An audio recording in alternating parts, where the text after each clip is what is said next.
नकली सोना।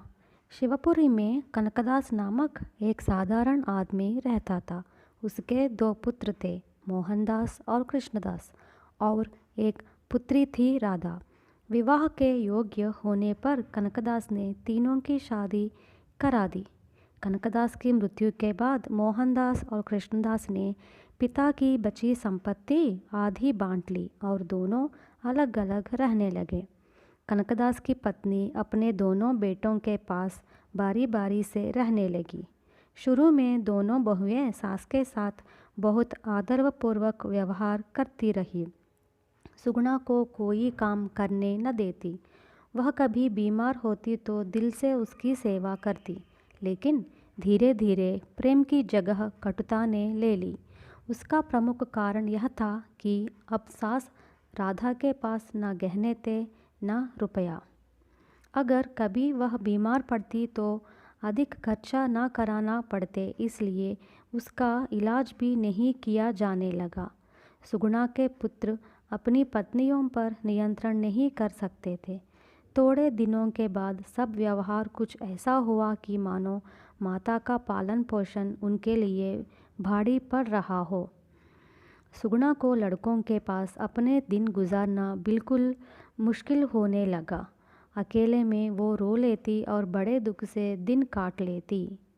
इसलिए वह अपनी लड़की राधा के घर जाकर रहने लगी। राधा ने कुछ दिन अपनी माता के प्रति प्रेम का बर्ताव किया, पर बाद में मौका मिलने पर ताने शुरू किए। जमीन जायदाद बांट लेने के लिए पुत्र और पालन पोषण के लिए पुत्री। सुगुणा को यह ताने सुनकर बड़ा दुख होता, पर बेचारी क्या करती। सुगुणा ने महसूस किया कि लड़की की बातों में सच्चाई है, इसलिए वह गांव के मुखिया के पास गई और अपने पुत्रों के संबंध में शिकायत की। सुगुणा के प्रति उसके लड़के और लड़की की कटु व्यवहार क्यों करते हैं, इसका कारण मुखिया के ध्यान में आ गया। मुखिया ने सुगुणा को समझाया, बहन, तुम बिल्कुल चिंता न करो। तुम्हारे पति ने मरने के कुछ दिन पहले एक सोने के आभूषणों की पेटी मेरे हाथ सौंप दी है। उन्होंने यह नहीं बताया कि पेटी वे मेरे पास क्यों दे रहे हैं। मैं तुम्हारे लड़कों व लड़की से बात करूंगी। अभी तुम मेरे घर पर ही रहो। मुखिया ने उन सबको बुला भेजा और समझाया, तुम लोग अपनी माँ का ठीक पालन पोषण नहीं कर रहे हो। माता का पालन पोषण करना पुत्रों का कर्तव्य ही है। अगर तुम लोग माँ की ठीक ढंग से देखभाल नहीं कर सकते हो तो भी उसके सुखपूर्वक जीने का आधार मेरे पास है। इस बात को मत भूलना। मुखिया की बातें सुगुणा के पुत्रों की समझ में न आई। उन्होंने पूछा, महाशय, आप पहेली क्यों बुझा रहे हैं? ज़रा साफ साफ बताइए ना। मुखिया ने अपने मन की बात सबके सामने खोल दी।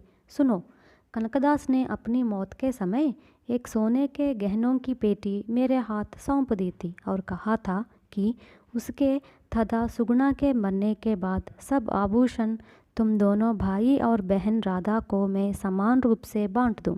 इसके अलावा उन्होंने यह भी बता दिया था कि यदि किसी ने माँ की देखभाल करने में कसर रखी तो उसका हिस्सा उसे न दिया जाए। आज की हालत देखते हुए मुझे लगता है कि इन आभूषणों को बेचकर वह रकम मैं सुगुणा माँ के पालन पोषण में खर्च कर दूं। बोलो, तुम लोगों की क्या राय है? सुगुणा के पुत्रों ने बड़े विस्मय के साथ मुखिया की ओर देखा। मुखिया घर के भीतर गया और एक पेटी ले आया। ढक्कन खोला। अंदर चमकते हुए गहनों को उसने दिखा दिया। सुगुणा के लड़कों और लड़की ने अंदाज लगाया कि उन गहनों का मूल्य कम से कम 50,000 रुपया अवश्य होगा। इस पर सुगुणा के पुत्रों ने कहा, महाशय, जो कुछ हो गया सो हो गया। हमें इस बात का खेद है कि हम अपनी माँ के प्रति समुचित आदर न दिखा पाए। आज तक हमसे जो भूल हो गई उसके लिए हमें क्षमा कर दीजिए। माँ ने स्वीकार किया कि वह एक एक के पास बारी बारी से 1 महीना रहेगी। तब से पुत्री राधा और दोनों बहुएं अत्यंत प्रेम के साथ माँ की देखभाल करने लगी। उसके लिए आवश्यक सभी सुविधाएं उसे प्राप्त होने लगी।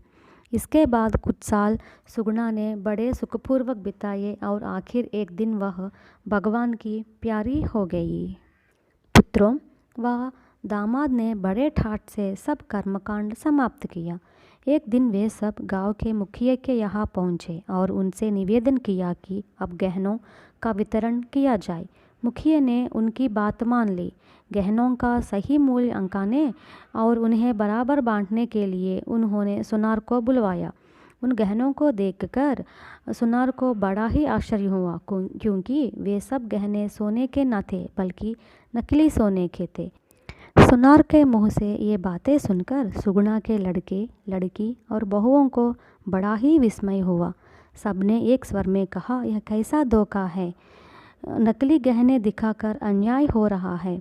मुस्कुराते हुए मुखिया ने बोला, तुम लोगों ने कौन सा बड़ा उपकार किया किसी के साथ? तुम लोगों ने भी तो अपने माँ के प्रति नकली प्रेम दर्शाया। नकली प्रेम का प्रतिफल है नकली गहने।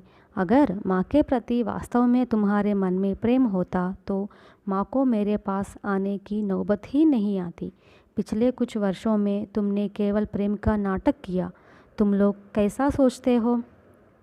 किसी ने कुछ उत्तर नहीं दिया, पर उन लोगों ने माँ के प्रति जो निर्दयतापूर्ण व्यवहार किया था उसे याद कर मारे अपमान के अपने सर झुकाए। मुखिया ने कहा, तुम लोगों ने सुना ही होगा, जैसा बीज वैसा पौधा।